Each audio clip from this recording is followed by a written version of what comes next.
باید ما بگمش که برادر عزیز ما همینجا مقصد نمی 1000 سوم فایده یا 2000 سوم ما همینجا دا برادر بعضی خراجات ها دارم.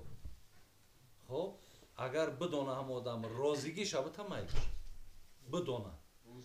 لیب راضی باشه لیکن انصاف برادر فریبش نکنی. این فریب کردن هم پولی هم برای تو حلال نیست. یا تو یک کار میابی چی میگن هم یادم این کاری ها پسردنی این هم مثال میانه رو پسردنی بگیم میابی یک کار مثال در 100,000 روسی همین کار همون مردک میگم من 100,000 میتم این همیره همین کار بود کرد. تا اگر همی را بیای بگوی که برادرها اینا 4 تا استاد بگوی که من مقصد نمی کار یافتگیم در 100,000 یکی همی را 80 تا شما را میتم 20 تا شای خدمت همه را اگر راست بگوی همه راضی شوند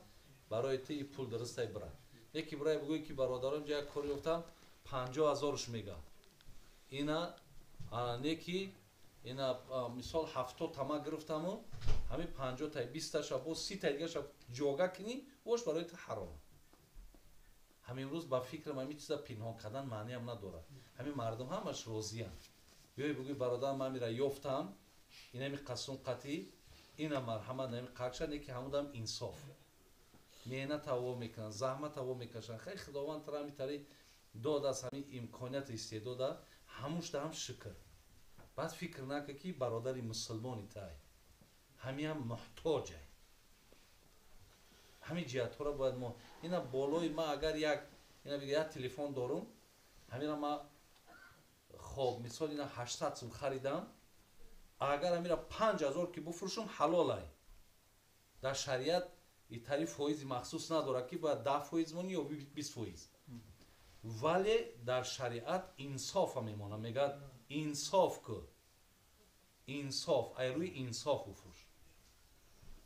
برای همین تو میلش مهنت های زحمت های همه شا بالایم در بمانو یکی این قدر ای حدی بدم نی ما هم تحصیل سودا میکنیم امسال در همه مال سودای میکنیم شما تلفن گفتیم من هم تلفن خودم میفروشم مثلا بالای همین تلفن مثال یکون مبلغ معین میمونیم یا که زیادتر مقصد در همین سوداهامون ما دروغ میگیم نرخه اگر راست گوییم عموما به خلق توجیه اگر راست گویی او با سودا را وای میکنن مثال دروغ میگیم من فکر با دروغ ما با دست میاریم دوملو مثلا این سری سودا چی میشه برادر عزیز شما شرط نیست که پول خریدگی تونا بگیر شرط هم نیست که قسم بخوری نگو تو مثال چند سوم خریده تو نرخ تبو ما بگو برادر عزیز همین چیزی من 1000 سوم دیگر من ایره چند سوم خریدم نخریدم خب اینش من وظیفه دار نیستم که در تو مثال معلومات بود بیا برادر عزیز من را وادار نکن که من مثال در همین کار یکم قسم بخورم یا دروغ بگم برای همین خوبش همیه اینا به خاطر آن که برادر مسلمانی اینا با 100 سوم دیگه گذاشتم نه 100 سوم بتی ولی در همون فایزی که مانده باز میگم انصاف کو بعد دروغ هم نگو که به حد مالی تازه دروغ نگو زیرا که او پول برای تو حلال نیست پیامبر گرامی گفته است خوابو و خسیرو این 3 بار خوابو و خسیرو خار و ذلیل شد گفتن کی ای حضرت گفت آن کسی که مالش با دروغ با قسم های دروغ میفروشد این خار و ذلیل شد بود ما رو تحصیل امو تو شخصون قسم میتم پیش که تو خیلی من مثلا ما گفتم اصلا شاید دیگه شده جلو من مسئله شرعیش گفتم شما دیگه او میگه دروغ تو میگی دروغ اصلا شاید حل کنم من گردنتون ساکت کنم و حوله تو به خدا خیلی خداوند عاقبت همه ما را بخیر کن الله نه تمام خیره دسترخانه با هر دو شینه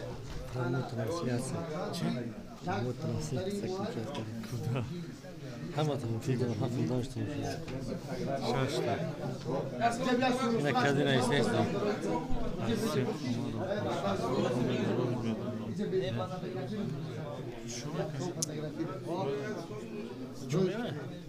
روز ما میرم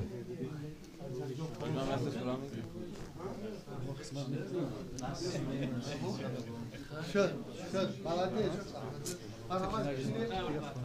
جورتون گیره همجا با همجا بشینه ما شما مثلا همجا بشینه بیا شکل Провод трансляции. Проводит трансляция, отсос кардим. Она дошла, Видео